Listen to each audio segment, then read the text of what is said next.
Setelah melalui kejadian berbahaya bersama Ivan dan orang-orang suruhannya, Mutiara benar-benar berada di titik kelelahan. Rasa takut masih membekas di hatinya ditambah dengan kebingungan besar tentang kemana ia harus melangkah. Di saat itu, Kenzo muncul sebagai penyelamat membawanya keluar dari ancaman yang bisa saja merenggut nyawanya. Kejadian ini membuat Mutiara sadar bahwa meskipun ia selalu berusaha kuat sendirian, pada akhirnya ia tetap membutuhkan seseorang untuk berdiri di sisinya. Kenzo, yang hatinya semakin terikat pada Mutiara, tidak tega membiarkan gadis itu terlunta-lunta tanpa arah.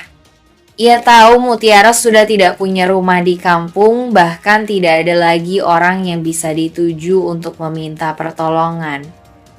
Satu-satunya tempat yang tersisa hanyalah rumah Kenzo.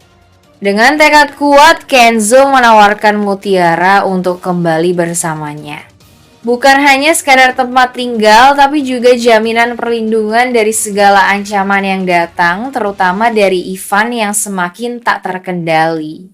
Bagi Mutiara, tawaran itu tidak mudah diterima. Ia masih mengingat semua perlakuan buruk Sandra, tekanan yang ia rasakan saat berada di rumah itu, dan rasa tidak nyaman karena selalu dianggap asing. Namun keadaan benar-benar memojokkannya, tidak ada lagi pilihan lain, dan hatinya mulai percaya bahwa Kenzo memang tulus melindunginya. Setelah melalui pergulatan batin, akhirnya ia memutuskan untuk ikut kembali bersama Kenzo. Perjalanan pulang itu penuh keheningan, namun masing-masing menyimpan perasaan yang berbeda. Kenzo merasa lega sekaligus mantap dengan keputusannya. Baginya, menjaga Mutiara adalah sebuah panggilan hati yang tidak bisa ia abaikan. Ia bahkan berani menentang siapapun yang mencoba menghalangi, meski itu berarti harus berselisih dengan keluarganya sendiri. Di sisi lain, Mutiara duduk dengan perasaan campur aduk. Ada rasa aman di dekat Kenzo, tetapi juga muncul kecemasan tentang bagaimana reaksi orang-orang di rumah nanti. Saat tiba di rumah, kehadiran Mutiara kembali tentu saja akan mengejutkan banyak pihak. Sandra, yang sudah berulang kali merencanakan cara untuk menyingkirkannya, pasti tidak akan tinggal diam. Ia akan mencari celah untuk membuat Mutiara terlihat salah, bahkan mungkin menggunakan kalung kerang peninggalan Widuri sebagai senjata baru untuk menjatuhkan Mutiara. Sandra sadar selama Mutiara berada di dalam rumah itu, posisinya sendiri tidak akan aman. Kembalinya Mutiara ke rumah Kenzo bisa menjadi titik balik yang besar. Ia mungkin akan kembali menghadapi hinaan dan ancaman Sandra, tetapi kini ada dua orang yang siap melindunginya, Kenzo yang semakin jelas perasaannya, serta Aditya yang mulai melihat tanda-tanda keterhubungan Mutiara dengan masa lalunya. Sementara itu, ancaman dari luar pun belum selesai. Ivan yang obsesif tentu tidak akan tinggal diam setelah gagal membawa Mutiara. Episode ini menjadi jembatan menuju konflik lebih besar, pertarungan antara cinta, rahasia masa lalu, dan kebenaran yang sedikit demi sedikit mulai terbuka. Mutiara tanpa ia sadari sedang berdiri di tengah pusaran besar yang akan menentukan masa depan keluarga Aditya sekaligus jati dirinya yang sesungguhnya. Sementara konflik besar terjadi antara Kenzo, Mutiara, dan Ivan, di sisi lain Rianti justru mengalami kegelisahan yang sulit ia pahami. Sejak Mutiara pergi dari rumah, hatinya tidak pernah tenang. Ada perasaan kosong yang tidak bisa ia jelaskan, seolah-olah ada sesuatu yang hilang dari dirinya. Setiap malam ia merasa dadanya sesak, dan setiap kali mengingat wajah Mutiara, muncul rasa rindu yang aneh, seakan ada ikatan batin yang kuat namun tak tersampaikan. Perasaan ini membuat Rianti bingung.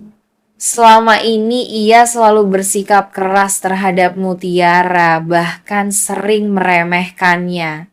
Tetapi saat Mutiara benar-benar pergi, justru ada perasaan kangen yang menusuk hatinya.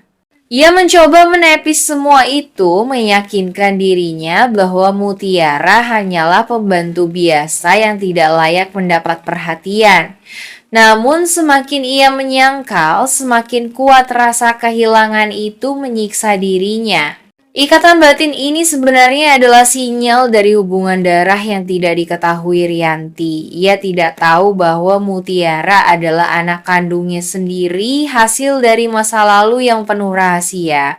Tanpa sadar, tubuh dan hatinya bereaksi setiap kali Mutiara jauh darinya. Rasa kangen itu bukan sekadar kebetulan, melainkan panggilan alami seorang ibu kepada anaknya. Rianti pun semakin gelisah karena rasa sakit di dadanya sering muncul tiba-tiba, terutama ketika Mutiara menghadapi bahaya bersama Ivan. Seakan ada getaran kuat yang menghubungkan keduanya meski terpisah jarak. Hal ini bisa menjadi pertanda bahwa lambat laun kebenaran besar akan terungkap, dan Rianti harus menghadapi kenyataan pahit bahwa selama ini ia sendiri tidak sadar telah menolak keberadaan darah dagingnya.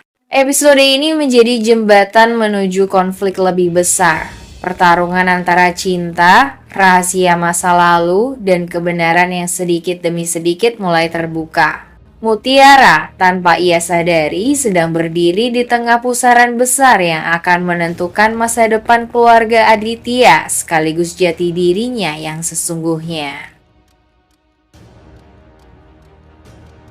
Satunya hingga terjatuh, gerakan Kenzo begitu cepat dan penuh determinasi membuat orang-orang itu kaget dan mundur.